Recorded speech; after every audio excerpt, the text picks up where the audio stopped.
Hello folks, I'm Papyrus the Professional and welcome to this new series on my new channel where I'm going to be playing through the Kingdom 2 Crowns Deadlands DLC that is coming out literally tomorrow as I record this.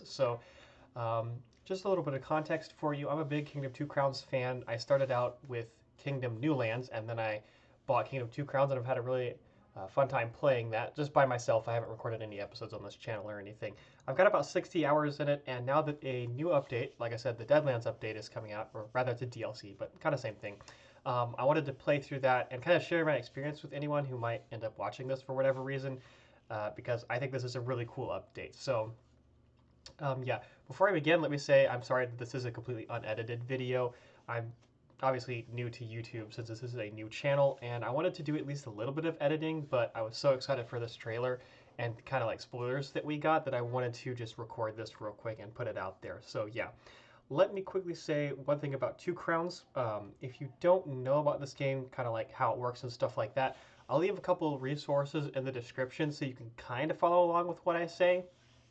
But yeah, the only thing you really need to know about Kingdom Two Crowns for me reviewing this kind of spoiler slash trailer, if you don't know anything about Two Crowns, is that basically you're a monarch and you sit on top of a mount. So let me actually move to the screenshot so I can show you what I'm talking about. So here you are, the monarch, and you're sitting atop a mount. So the mounts in the game have abilities, and that's pretty much it in terms of kind of your monarch's functionality. However, in the Deadlands update, we will be able to switch between one of four monarchs, and each monarch has their own unique ability, in addition to the mounts also having their own unique abilities. And we'll see that in the trailer. So yeah, the big kind of excitement that I have for this update, well, all of it looks super cool, but the ability to switch monarchs as well as having some unique mounts is really what I'm excited for, because we've never been able to switch monarchs before. Previously, that's just been, our character, so we were never able to change it out for anyone. So anyway, let's go ahead and watch this trailer. It's pretty short. It's like a minute long. And I'll kind of pause here and there and talk about it a little bit. And I have the volume muted just because I don't want to get, I don't know, a copyright claim, because it seems super easy to do that these days, to get claimed like that. So yeah, let's go ahead and look at the video. So first thing we have, let me just pause this real quick because the clips are a little bit fast. We have the main character, and by that I mean the person that you're going to start out with, the monarch you're going to start out with. And we have what looks like a bone or a zombie horse of some sorts. And then we have that blue mount, which we'll see again in a second. Now, I have to say, I really like this mount. It looks super cool. So I hope that's what we start with, or if we have to unlock it, I hope that it's early on and that it's useful for a long part of the game, because that looks super cool. So yeah, definitely it looks like we're going to get some unique mounts. And in this next clip here, we can see some greed attacking the wall, and we can see some of the artwork. So I'm not personally a fan of like the dingy kind of grim texture. So this wall doesn't look super appealing to me. The reason I say that though is because that's just my personal opinion. And even though I think that it still looks really good, I love the attention to detail. Like you've got some kind of bigger and smaller cracks as well as some moss and stuff like that. I'm not sure if this is a stone or iron wall. It's kind of unclear. It looks like a stone wall to me, but we're not quite sure. And then also it looks like the background texture for the walls inside of your main kingdom are little towers. At first I thought that was a roofed quadruplet tower, but there are no archers in it, and there are archers standing around it. So if this was a quadruplet tower, those archers would be there. But anyway, yeah. All that is to say about this clip is that even though I'm not a fan of the personal kind of mood this art style sets, I still really like it just because of the attention to detail and stuff like that. And we can also see this person's ability. She shoots a shard wave from the ground to hit the greed. Here we have a picture of the Iron Keep for the Deadlands DLC, and I'll tell you how I know that in just a minute. But I actually really like this because it looks more like a town to me. Now the other modes in Kingdom 2 Crowns, which is the Japan slash Shogun DLC, and then the normal kind of base game of the European version of this game, you get like a castle or a dojo, and that's kind of just sits in the town center, and then you just kind of have gaps in the space between the town center and like your outer or your innermost walls. So this, first of all, is a massive building, probably bigger than I've ever seen for a town center. And then we've got like, I don't know, like proper vendor stations here. as well as these kind of background towers. So it feels much more like a town, which I think is really cool. I like that touch and attention to detail.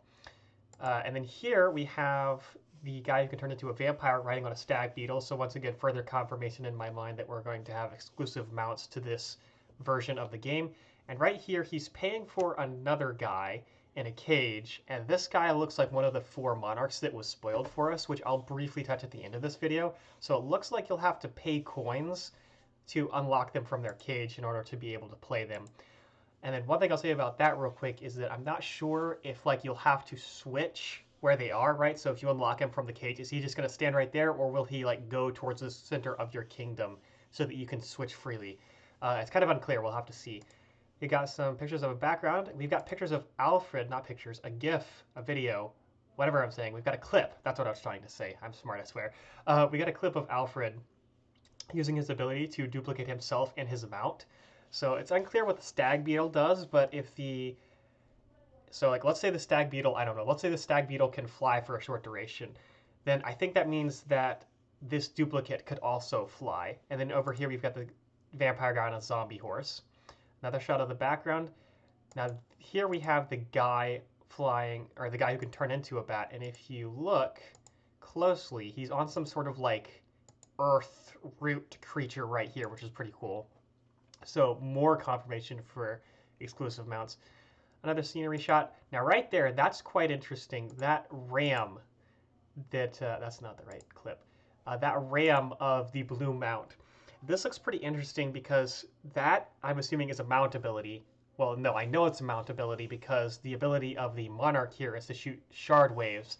So because she dashed through and hit that greed, that has to be the mount's ability. And I find that really exciting, or maybe not exciting, but interesting, really, because that might mean that the monarch could take a more active role in the defenses of the kingdom and kind of be a more offensive unit. So in the Japan and Shogun, not the Japan and Shogun, in the Shogun and European versions of this game, and when I say versions, I don't mean like there's one for like the American side and one for like, I don't know, the UK side or like the Japan side.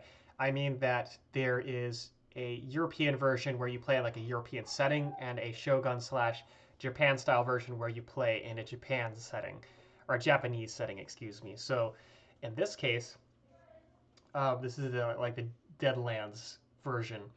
So anyway, in the previous versions, you were really limited to standing behind your wall and like using the Griffin's or the Lizard's ability to knock back or catch the greed on fire. But here it looks like you might be able to take like a real active role and like attacking the greed. Does he actually die? He gets knocked back, but it's not clear. So here's the kind of earthen hybrid. I don't even know what this thing is. I love the art style, like I said, as well as the fantasy element of this update. So that looks really cool. And this guy can produce a wall, apparently.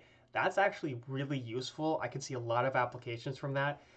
It would help you expand your kingdom, so you can give some time for the archers to build a wall that they're trying to build that's kind of far away from your kingdom, so you can keep the greed at bay if you need to. If you can use Alfred's ability to duplicate himself and you're on this mount, maybe you could produce 2 walls, which would be really cool.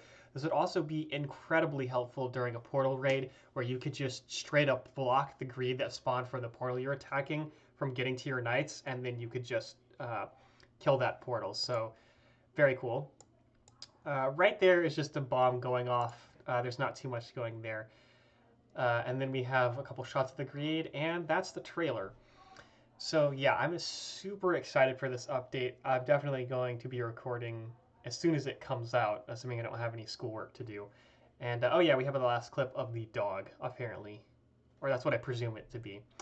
Anyway, for the last thing on this video, I'm just going to briefly talk about, or not briefly talk about, I'll show off the spoiler that spoiled the monarchs that you could unlock. So you have this person, I don't know how you say her name.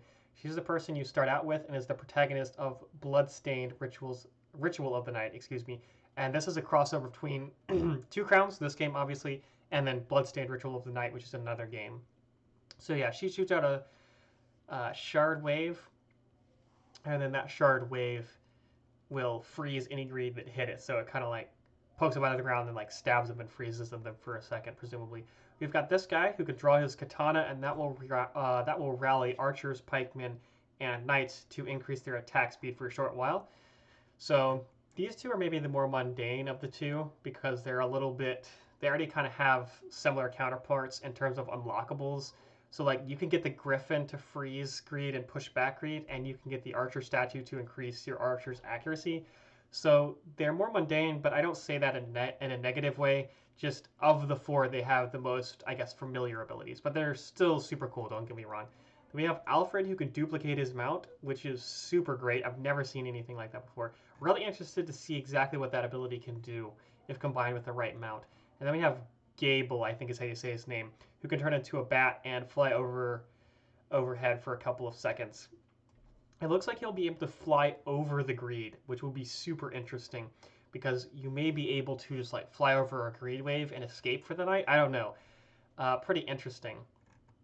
I'll scroll down here. We've got pretty much some stuff we've already seen. There is one picture I want to show off real quick, and that is, if I can find it, it's kind of fun in here. Okay, so there's this right here, which I'll come to. This is the farming statue, again, presumably for the Deadlands update. This looks really cool. I always get the farming statue, but even if I didn't, I would get the farming statue just for this animation. It looks very cool. And then here we go. So they showed off this picture a while ago, or this GIF rather. And when they spoiled the monarchs, they said you had to unlock them. And my guess was this is how you unlock them, by kind of freeing them from their cage. And it appears from the trailer like I'm right. So anyway, that does it for this kind of like spoiler slash teaser trailer slash trailer review. So yeah, tomorrow I will record an episode of Deadlands, and I'll try to get it out by tomorrow as well, but I can't guarantee that because I do want to do at least some basic editing. I'm, of course, new to YouTube, so my first couple of videos will probably be kind of poor quality anyway, but I want to try to do the best that I can. So yeah, that basically wraps it up. Like I said, super excited for this update. The ability to switch monarchs as well as mounts, and then to have exclusive mounts with brand new abilities in addition to having the monarchs on top of that is really, really cool. We'll have to see what kind of things we're able to do. So yeah, that just about wraps up this discussion slash recap slash episode 0. Like I said, I was so excited that I really wanted to make a video and just push it out. So anyway, apologize for the long rant slash review as well as an unedited video, but like I said, super excited, had to get something out. So anyway, that wraps it up. Thank you for watching and have a good day.